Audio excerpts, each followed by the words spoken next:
Our next story this morning, US President Joe Biden has signed the Inflation Reduction Act into law. This bill is seen as a big climate change and healthcare package and seeks to raise taxes mainly on the rich.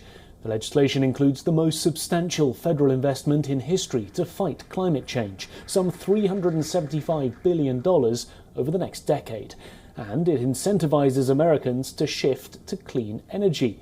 The funds will be used to offer tax credits and rebates to both industries and consumers. Reports say the bill could reduce US carbon emissions by 40%, and emissions from energy generation could go down by almost 80%. Biden spoke of the potential impacts the bill could have.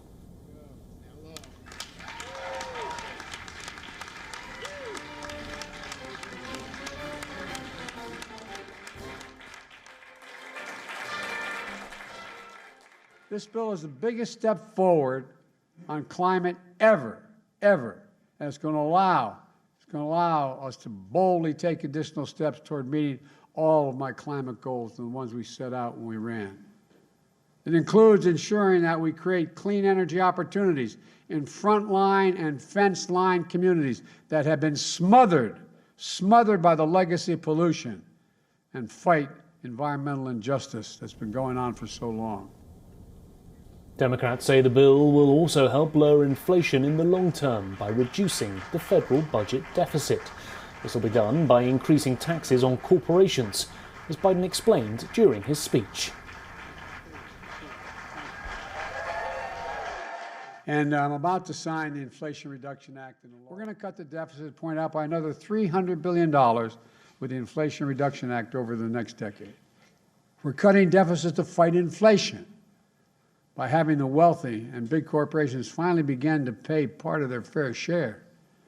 Big corporations will now pay a minimum of 15% tax instead of us 55 of them got away with paying $0 in federal income tax on $40 billion in profit.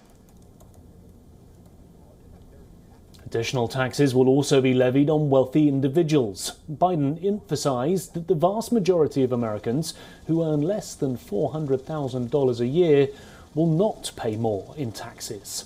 The Inflation Reduction Bill will also help Americans by reducing the price of prescription drugs. The bill also allows the US government health insurance program, Medicare, to negotiate lower drug prices for senior citizens.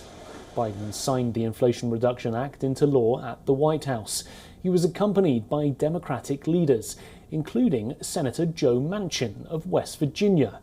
Manchin had blocked additional measures that the Democrats wanted to pass in the bill, and it could not move forward until he gave his support. This is a great day because this is a balanced bill.